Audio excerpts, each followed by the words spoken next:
ఈరోజు మనం ఒక చాలా ముఖ్యమైన టాపిక్ గురించి మాట్లాడుకుందాం. ఇది మనందరి బాధ్యత, మన దేశ భవిష్యత్తు కూడా దీంతో ముడిపడి ఉంది. అవును కదా, కొన్నిసార్లు నిజం వినడానికి కొంచెం కష్టంగా, ఇబ్బందిగా అనిపించొచ్చు. కానీ దాని గురించి మాట్లాడటం, చర్చించుకోవడం అనేది ఇంకా ముఖ్యం. అందుకే ఈరోజు ఈ టాపిక్పై మనం ఫోకస్ చేద్దాం. సరే, ఈ విషయాన్ని మొదలుపెట్టడానికి ముందు నేనొక చిన్న కథ చెప్తాను. ఇది కేవలం ఒక సంఘటన కాదండోయ్, మనందర్నీ ఆలోచింపజేసే ఒక అనుభవం. నేను రీసెంట్గా సిడ్నీలో ఒక మంచి ఇండియన్ రెస్టారెంట్కి వెళ్ళానన్నమాట. ఆ యాంబియన్స్, ఆ ఫీల్ అంతా చాలా ప్రశాంతంగా, మన దేశపు రుచుల్ని గుర్తుచేసేలా చాలా బావుంది. అలా కూర్చుని చూస్తున్నప్పుడు ఓ పక్క టేబుల్లో ఒక ఇండియన్ ఫ్యామిలీ భోజనం ముగించుకుని లేచింది. వాళ్లు వెళ్ళిపోయాక నా చూపు వాళ్లు కూర్చున్న టేబుల్ మీద పడింది. అంతే, కిందంతా పడిపోయిన అన్నం, టేబుల్ మీద వాడేసిన టిష్యూలు, మిగిల్చిన చెత్త. నిజంగా ఆ సీన్ చూడ్డానికి చాలా చాలా ఇబ్బందిగా అనిపించింది. అసలు విషయమేంటంటే, వాళ్ళు అలా వెళ్ళిపోతున్నప్పుడు వాళ్ల ముఖాల్లో ఏమీ ఫీలింగ్ లేదు. అరే, మనం ఇంత గలీజుగా చేసి వెళ్తున్నాం అనే చిన్నపాటి సంకోచం కూడా లేదు. చాలా క్యాజువల్గా ఏమీ జరగనట్టే నడుచుకుంటూ వెళ్ళిపోయారు. అది చూశాక నాకు నిజంగా చాలా బాధ కలిగింది. ఎందుకంటే ఇది ఒక టేబుల్ను శుభ్రంగా ఉంచడం గురించిన విషయం కాదు. ఇది మన ప్రవర్తన, మన బాధ్యతల గురించి ఆలోచింపజేసే ఒక పెద్ద విషయమనిపించింది. అప్పుడే నాకొక విషయం స్పష్టంగా అర్థమైంది. ఇది కేవలం ఆ ఒక్క కుటుంబం చేసిన తప్పు కాదు. ఇది మనందరి సమస్య, మన సామూహిక బాధ్యతకు సంబంధించిన విషయం.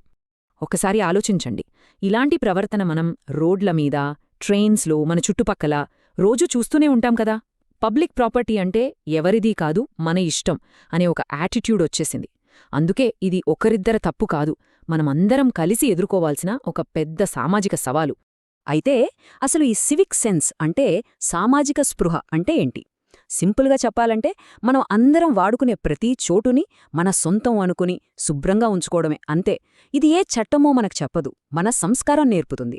ఒక పబ్లిక్ ప్లేస్ని ఏదో పరాయి చోటులా కాకుండా మనందరి ఇల్లుగా చూడటమే సివిక్ సెన్స్. ఒక్క విషయం చెప్పండి, మన భారతదేశం తక్షణమే వదిలించుకోవాల్సిన ఒక చెడ్డ అలవాటు ఏదైనా ఉంది అంటే అది ఈ సామాజిక స్పృహ లేకపోవడమే కదా. ఈ ఒక్క మార్పు వస్తే చాలు, మన సమాజంలో ఎంత పెద్ద ట్రాన్స్ఫర్మేషన్ వస్తుందో ఒక్కసారి ఊహించుకోండి. మళ్లీ చెప్తున్నా, ఈ బాధ్యత కేవలం రెస్టారెంట్లలోనో ఇళ్లలోనో కాదు. మనమెక్కే మెట్రోలు, నడిచే రోడ్లు, తిరిగే మాల్స్, ఇలా ప్రతి పబ్లిక్ ప్లేస్ మనందరిది. ఆ ఫీలింగ్ మనలో బలంగా నాటుకుపోవాలి. ఇక్కడ ఒక చాలా ముఖ్యమైన పాయింట్ ఉంది. ఈ సామాజిక స్పృహకి మనం ధనవంతులమా, పేదవాళ్లమా, పెద్ద పెద్ద చదువులు చదివామా లేదా అనేదానికి అస్సలు జీరో సంబంధం. ఇది మన ఆలోచనకు, మన సంస్కారానికి సంబంధించింది. సింపుల్గా చెప్పాలంటే ఇది మన మనస్సాక్షికి సంబంధించిన విషయం, మన బ్యాంక్ బ్యాలెన్స్కి కాదు. సరే, మనమెప్పుడూ డెవలప్మెంట్, అభివృద్ధి అని మాట్లాడుకుంటూ ఉంటాం. కానసలు నిజమైన అభివృద్ధి అంటే ఏంటి? పెద్ద పెద్ద బిల్డింగ్లు, వెడల్పైన రోడ్లు కడితే అదే డెవలప్మెంటా? చూడండి, మనకేమో వరల్డ్ క్లాస్ సిటీస్ కావాలి, ప్రపంచమంతా మనల్ని గౌరవించాలి అని ఆశపడతాం. కానీ నిజమైన అభివృద్ధి, అసలైన గౌరవం ఇవి కేవలం సిమెంటు, స్టీలుతో కట్టే బిల్డింగ్ల వల్ల రావు. అవి ఆ దేశ పౌరుల ప్రవర్తనతో, వాళ్ల మంచి నడవడికతో వస్తాయి. ఇది అక్షరాలా నిజం కదా. ఎందుకంటే సిస్టమ్ని, గవర్నమెంట్ని, ఇంకెవరినో నిందించడం చాలా చాలా ఈజీ. కానీ దేశమంటే ఏంటి? మనుషులే కదా. సో ఆ మార్పు మనతోనే మొదలవ్వాలి, మన చేతుల్లోనే ఉంది. సరే, ఇప్పటిదాకా మాట్లాడుకున్నాం.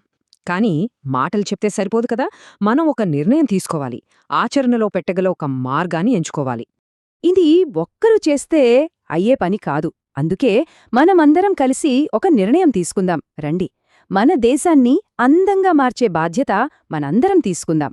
మనం చేయాల్సింది పెద్ద పెద్ద పనులేం కాదు, చాలా సింపుల్ కానీ చాలా పవర్ఫుల్. 2 రెజల్యూషన్స్ తీసుకుందాం. 1, మన ఇంటిని ఎంత శుభ్రంగా, ప్రేమగా చూసుకుంటామో మన వీధుల్ని, పబ్లిక్ ట్రాన్స్పోర్ట్ని కూడా అలానే చూసుకుందాం. 2, మన ఫ్రెండ్స్ గాని, ఫ్యామిలీ మెంబర్స్ గాని ఎవరైనా పొరపాటు చేస్తే వాళ్లను కోప్పడకుండా ప్రేమగా, మెల్లగా నచ్చచెప్పుదాం.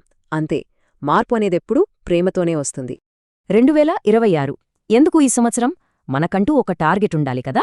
రాబోయే 2 ఏళ్లలో ఈ విషయంలో మన దేశంలో కంటికి కనిపించేలా ఒక మార్పు తీసుకొద్దాం.